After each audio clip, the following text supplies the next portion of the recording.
Hello student, welcome to Uni coaching centre. मैं रवि सरोज और मैं आपको पढ़ाऊंगा मैथमेटिक्स।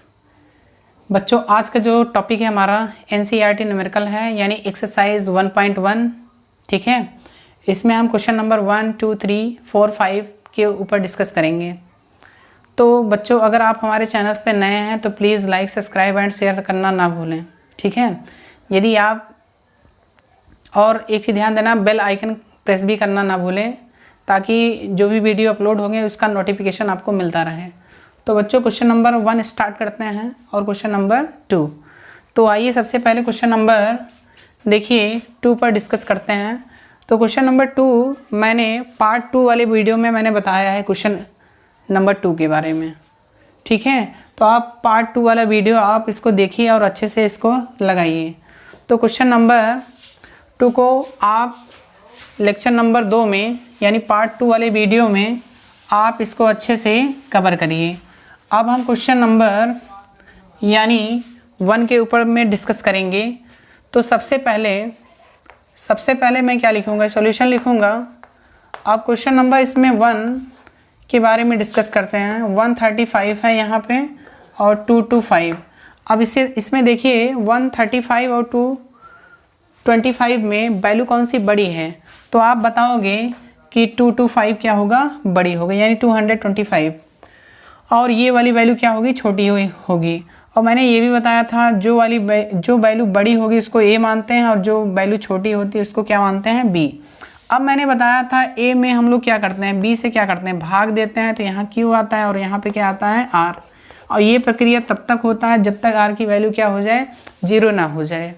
यदि आप हमारा पहला वीडियो नहीं देखे हैं तो प्लीज़ आप उसको देख लीजिए, उसके बाद ही एक वीडियो कंटिन्यू रखना।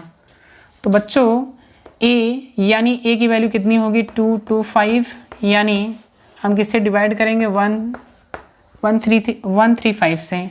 अब देखिए बच्चों 30 यानी 13 का टेबल पढ़ेंगे, 22 से ज़्यादा ना, यानी 1 ही बार, यानी 135। अब ध्यान देना बच्चों, इसमें हमें क्या करना, माइनस करना होता है। अब ये कितना मिलेगा, यानी 9 मिल जाएगा, इधर 0 मिलेगा। अब ये देखिए 90 है और ये वाली वैल्यू कितना, 135। अब भी कितनी बार जाएगा, 1, यानी 9 का टेबल पढ़ेंगे हम, 13 से ज़्यादा क्या, ज़्यादा ना हो, यानी 13 से ज़्यादा ना हो, तो यानी 9 कम, 9 1 से 9 होगा, तो कितना मिलेगा, 90 मिल जाएगा। अब यहाँ माइनस करिए, यानी 5, और यहाँ पे कितना मिल जाएगा, 4। अब यहाँ 45 है और यहाँ पे कितना डालेंगे, 99। अब 45 का टेबल पढ़िए या 4 का टेबल पढ़िए, यानी 2 बार, 9 से ज़्यादा नहीं होना चाहिए। अब इसके बाद इसमें मल्टीप्लिकेशन करिए तो कितना मिलेगा, यानी 90 मिलेगा। और जब माइनस करेंगे तो कितना मिलेगा, 0 मिल जाएगा। क्लियर है। अब मैंने यहाँ बताया भी था, यहाँ पे जो वैल्यू आएगी वही उसका क्या होता है, मासा होगा। तो यानी मासा कितना मिला, यानी 45। अब देखिए इसी को हम लोग अगर ईडियल फॉर्म में लिखें, ये भी आपका ईडियल है। अगर मैं इस फॉर्म में लिखना चाहूँ, यानी भाज्य बराबर भाजक गुणे कितना, भागफल, और प्लस कितना, शेषफल। प्लस कितना बच्चों, शेषफल। अब ध्यान देना यहाँ मैं a इक्वल टू यहाँ b इंटू क्यू प्लस कितना r के फॉर्म में मैंने बताया था उस लेक्चर में, यानी फर्स्ट वीडियो में। तो मैं इस क्वेश्चन को इसी के फॉर्म में लिखूँगी, यानी 225 मैंने लिखा। अब ध्यान देना, यानी 135 का मल्टीप्लिकेशन 1 में, यानी 135 इंटू कितना 1 और प्लस कितना मैं लिखूँगा, यानी 90। ठीक है, मैंने 90 लिखा। अब ध्यान देना, मैं 135 पहले लिखूँगा, 135 इक्वल टू कितना, इसको मैं पहले डालूँगा, यानी 90 इंटू 1 और प्लस कितना, यानी कितना, 45। क्लियर है। अब मैं 90 को पहले लिखूँगा, इक्वल टू कितना, 45 इंटू कितना, 2 और प्लस कितना, यानी 0। तो मैं बताया था यहाँ पे जो वैल्यू आएगी, यहाँ पे यही इसका क्या होगा, मासा होगा। तो मासा निकल के कितना आया, यानी किसका, यानी 135 यानी 225 की मासा कितना आ गया, 45। ये आपका फाइनल आंसर होगा। क्लियर है बच्चों। अब इसी प्रकार क्वेश्चन नंबर 2 और 3 तो आप एनसीईआरटी बुक में देख लेना, यानी क्वेश्चन नंबर 2 एंड 3 को आप क्वेश्चन सॉल्व करना। ठीक है बच्चों। तो अब हम क्वेश्चन नंबर 3 और 4 एंड 5 के बारे में डिस्कस करेंगे। आइए देखते हैं क्वेश्चन नंबर 3 पे डिस्कस करते हैं। तो क्वेश्चन में लिखा है बच्चों, ध्यान से समझना, किसी परेड में 616 क्या है सदस्यों वाली एक सेना है, ठीक है, यानी आर्मी की टुकड़ी को 32 सदस्यों वाले एक आर्मी बैंड के पीछे क्या करना होता है, मार्च कराना पड़ेगा। दोनों समूहों को समान संख्या वाले स्तंभों में मार्च करना है। उन स्तंभों की अधिकतम संख्या क्या है जिसमें वे क्या कर सकते हैं, मार्च कर सकते हैं। ध्यान देना बच्चों, अगर अधिकतम संख्या ज्ञात करने के लिए अगर आपसे बोलता है तो हम लोग क्या निकालेंगे, उसका एचसीएफ निकालेंगे, यानी मासा। किसका मासा निकालेंगे, यानी 616 और 32 का हम लोग क्या निकालेंगे, मासा निकालेंगे। तो अगर हम 32, ध्यान देना, सबसे पहले सॉल्यूशन लिखूंगा। अधिकतम संख्या यानी 616 और 32 का ज्ञात करने के लिए हमें क्या निकालना पड़ेगा, एचसीएफ निकालना पड़ेगा। तो सबसे पहले इसमें हम लोग देख लेते हैं 616 और क्या है 32। अब इसमें बताइए कौन सी संख्या बड़ी है, यानी 616 बड़ा है। अब इसमें क्या करना पड़ेगा, हमें डिवाइड करना पड़ेगा। तो चलिए डिवाइड करते हैं, यानी 616 डिवाइड किससे मैं करूँगा, 32 से। अब 32 का टेबल पढ़िए, यानी 32 से, यानी 61 से क्या हो, ज़्यादा ना हो। तो यानी आप एक ही बार ले जाइए, ठीक, यानी ये कितना मिलेगा 32। अब इसमें आप माइनस करिए, यानी 11 में से 2 जब घटाएंगे तो कितना मिलेगा 9, और यहाँ पे क्या मिलेगा, यानी 5 में से 3 घटाइए 2 मिला, ठीक। अब इसके बाद मैं क्या करूँगा, 6 को उतारूँगा। अब ध्यान देना, अभी भी ये वाली संख्या 32 से क्या है, बड़ी है। अब मैं क्या करूँगा, अगेन मैं 32 का टेबल पढ़ूँगा, यानी इससे ज़्यादा ना हो, ठीक है। तो मैं क्या करूँगा, यानी 3 का टेबल पढ़िए, तो यानी 9, यानी 8 बाल, यानी 32 × 8 करिए आप, 8 यानी 16, 1 कैरी 24 यानी 25, ठीक है, 25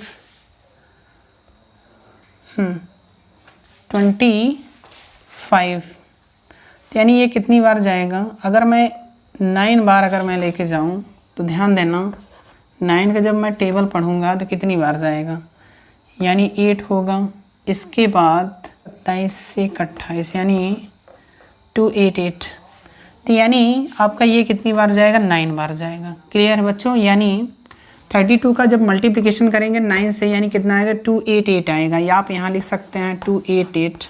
अब ध्यान देना, इसमें माइनस करना होगा, यानी कितना मिलेगा, 8 मिल जाएगा, 0 0। अब ध्यान देना 8 जो है 32 से क्या है, छोटा है। आप इसमें क्या करेंगे, भाग करेंगे, इसका भाग करिए, यानी 4 बार जाएगा, यानी 32, यानी 0 मिला, ठीक है। अब यहाँ पे मैंने बताया था, यहाँ जो होगा यही इसका क्या होगा, एचसीएफ होगा, यानी एचसीएफ कितना मिला, 8 मिला। तो हम लोग यहाँ पे लिख सकते हैं, यानी इसलिए स्तंभों की अधिकतम संख्या, स्तंभों की अधिकतम संख्या कितनी होगी, 8 होगी। क्लियर है बच्चों, यानी इस क्वेश्चन में हमें क्या करना था, जब भी अधिकतम क्वेश्चन में अगर पूछ रहा है तो यानी 2 संख्याओं का हम क्या निकाल लेंगे, एचसीएफ निकाल लेंगे, वही आपका क्या होगा, फाइनल आंसर। यानी इस क्वेश्चन में पूछा भी था स्तंभों की अधिकतम संख्या क्या होगी, यानी 8 होगी, तभी वो क्या कर सकते हैं, मार्च कर सकते हैं। तो आइए हम क्वेश्चन नंबर 4 और 5 के ऊपर क्या करते हैं। तो आइए बच्चों क्वेश्चन नंबर 4 स्टार्ट करते हैं। क्वेश्चन में लिखा है, यूक्लिड विभाजन प्रमेयिका का प्रयोग करके किसी धनात्मक पूर्णांक का वर्ग जो है किसी पूर्णांक m के लिए 3m या 3m+1 के रूप का क्या होता है।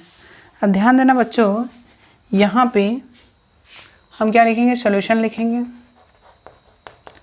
अब इसमें हमें क्या लिखना है, EDL से लिखना है। क्या लिखना है, EDL से, यानी यूक्लिड डिवीज़न लेमा से।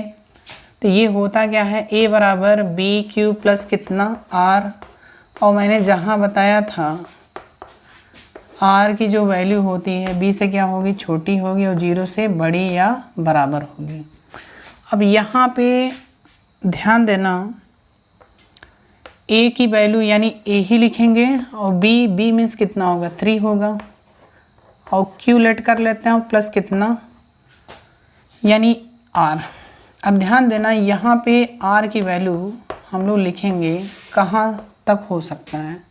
अब बच्चों ध्यान देना, यहाँ पे मैं बी के स्थान पे अगर मैं लिखना चाहूँ तो वैल्यू कितना लिख सकता हूँ, 3 लिख सकता हूँ। अब बताइए आर की वैल्यू कितने होगा, 0 होगा, 1 होगा, 2 होगा।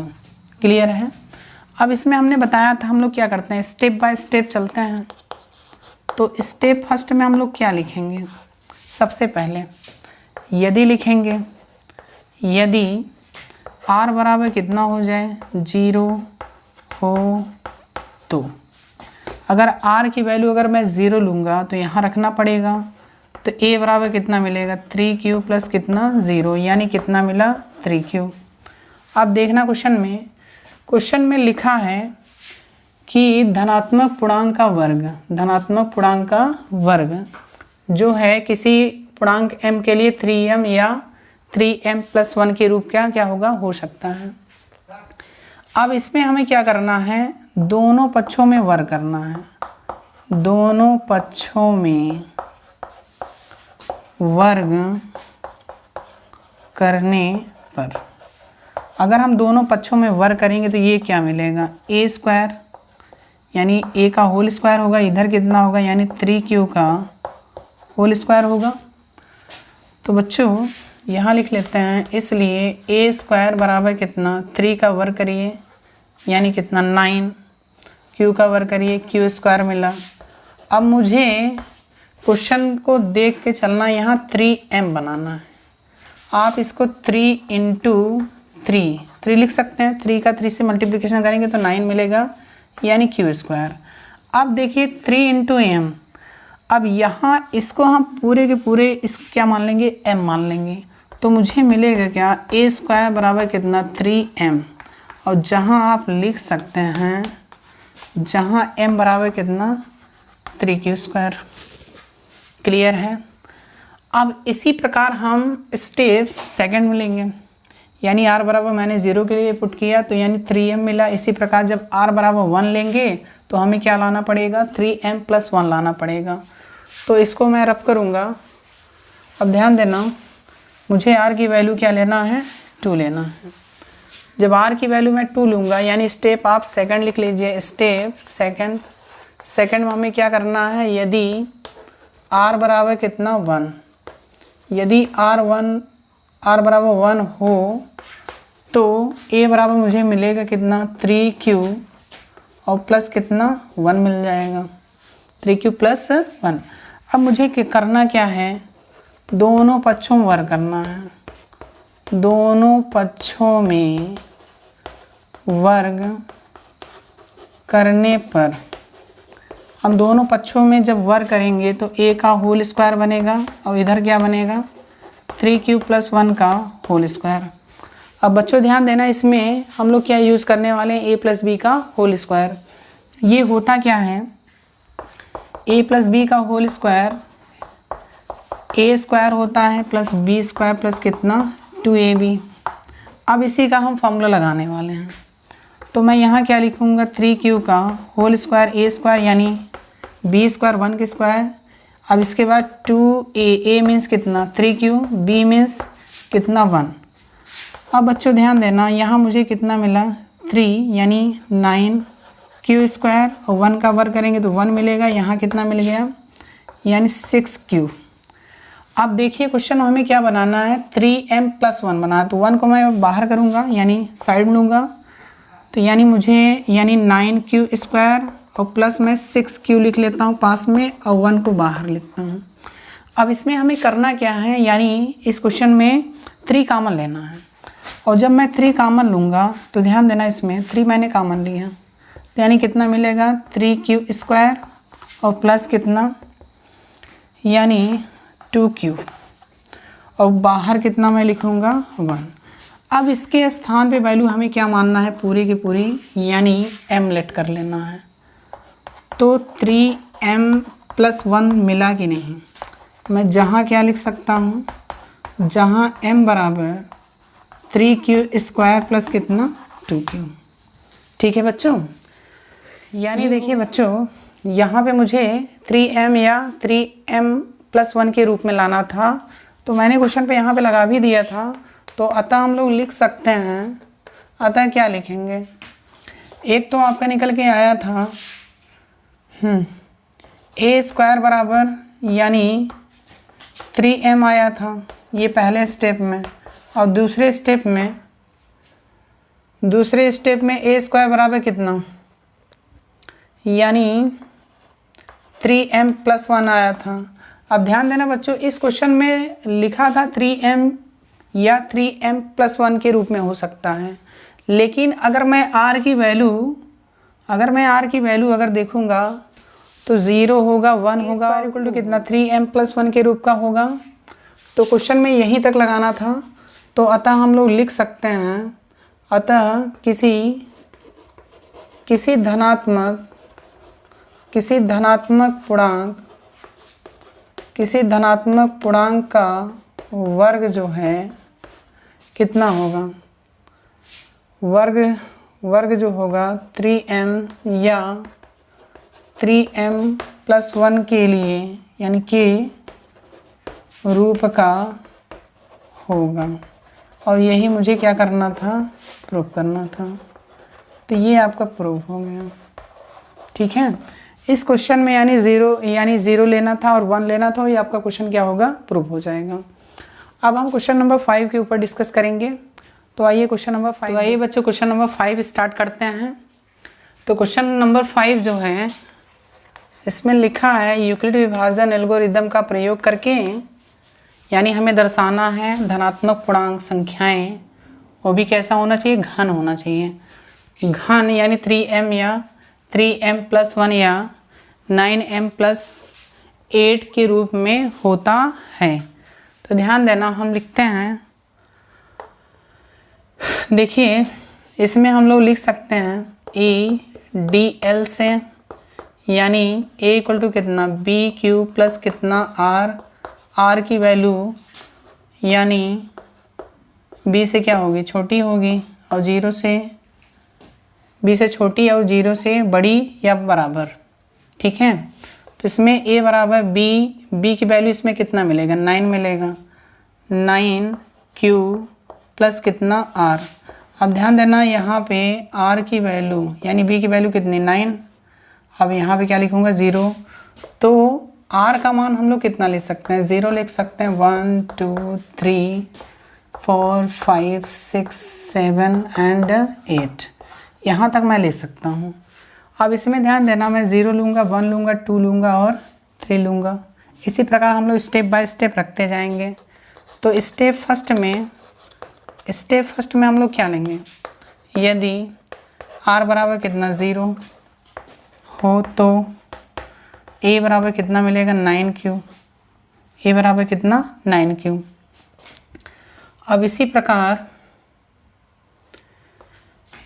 हम लोग क्या लेंगे, स्टेप सेकंड में, यदि R बराबर कितना 0 हो तो A बराबर कितना मिल जाएगा 9Q प्लस 1। अब इसी प्रकार हम लोग R बराबर कितना लेंगे, देखिए यहाँ 1 लिया था, अब 2 लेंगे, हो तो A बराबर कितना मिलेगा 9Q प्लस कितना 2। ये थर्ड हो गया। अब फोर्थ की बात करें तो यदि R बराबर कितना 3 हो तो A बराबर कितना होगा 9Q प्लस कितना 3। अब इसी प्रकार आप कहाँ तक लिखेंगे, यानी 8 तक रखते जाएंगे। अब देखिए इसमें हमें क्या करना है, यानी स्टेप फर्स्ट का हमें क्या करना है, घन करना है। अब स्टेप फर्स्ट में यानी A बराबर कितना 9Q लेते हैं।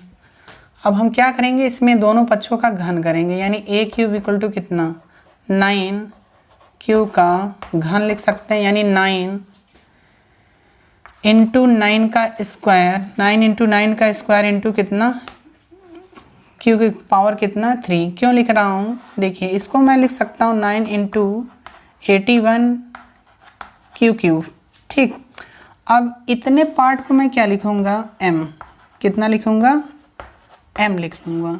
यानी मैं जहाँ लिख सकता हूँ, जहाँ m बराबर कितना 81 क्यू घाते 3। ठीक है बच्चों। अब इसमें यानी अब हम स्टेप सेकंड लेंगे। सेकंड में क्या है, सेकंड में ध्यान देना बच्चों, a बराबर कितना है, यानी सेकंड जो स्टेप है a बराबर यानी 9q + 1 हमें करना है। ठीक है, तो 9q + 1 करेंगे तो मुझे मिलेगा कितना, तो a का घन करेंगे यानी 9q + 1 का होल क्यूब।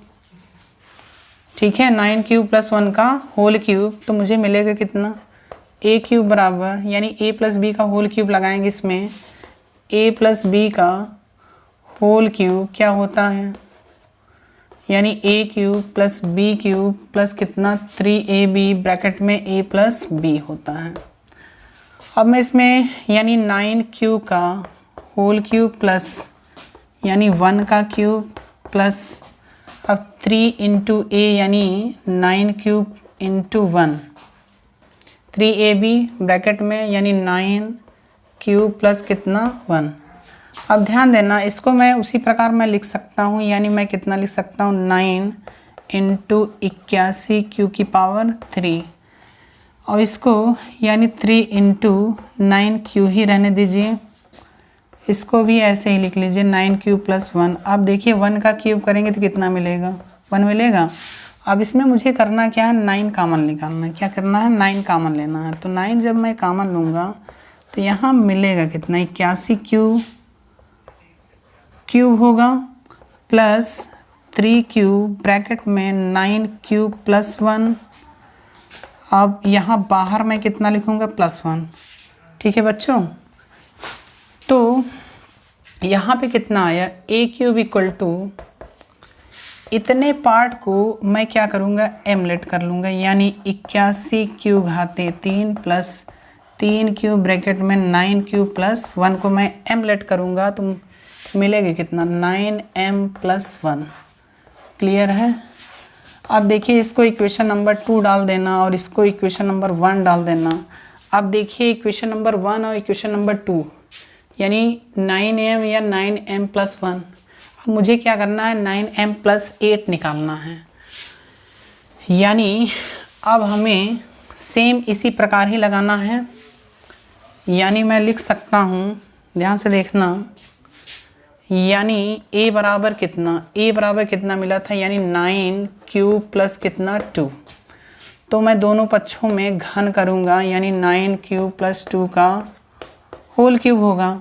सिमिलरली इसी प्रकार लगाते जाइए, यानी 9q का होल क्यूब यानी a cube plus b cube plus कितना 3a माने 9q, b माने 2 ब्रैकेट में यानी 9q प्लस कितना 2। अब इसको मैं क्या लिख सकता हूँ, 9 लिख सकता × 81 q⁻3 प्लस इसको यानी 9q × 3 का 2 से यानी 6 मिलेगा 9q + 2। अब इसमें मुझे करना क्या है, यानी 9 कॉमन निकालना है तो मिलेगा कितना 81 q⁻3 प्लस 9 कॉमन मिल गए यानी 6q बचा ब्रैकेट में 9q प्लस कितना 2, ये बचा है पूरा का पूरा टोटल। और प्लस यानी 2 का जब हम लोग क्यूब करेंगे, देखिए यहाँ पे मैं भूल गया था कितना मिला था 8, 2 का क्यूब कितना होगा 8 यानी +8 लिखूँगा। अब मैं इसको पूरे को मैं क्या मानूँगा m मान लूँगा, तो मुझे मिलेगा कितना 9m प्लस कितना 8। ठीक है, जहाँ मैं लिख सकता हूँ m बराबर यानी 81 q⁻3 plus 6q 9q plus कितना 2। क्लियर है बच्चों। तो यानी समीकरण 1 व 2 और 3 से स्पष्ट है कि किसी धनात्मक पूर्णांक का घन जो होगा 9m या 9m + 1 या 9m + 8 के रूप में क्या होगा। तो हमारा क्वेश्चन क्या होगा, प्रूव होगा। यानी आप यहाँ लिख सकते हैं समीकरण 1 व 2 और 3 से स्पष्ट है कि यानी धनात्मक पूर्णांक का जो घन होगा यानी 9am या 9m+1 या 9m+1 के रूप का होता है। ठीक है बच्चों, तो आज के लेक्चर में हमने question number 1, question number 2, question number 3 और question number 4 and question number 5 के ऊपर डिस्कस किया। और यदि आप हमारे चैनल्स पर नए हैं तो please like, subscribe and share करना ना भूलें। Thank you very much.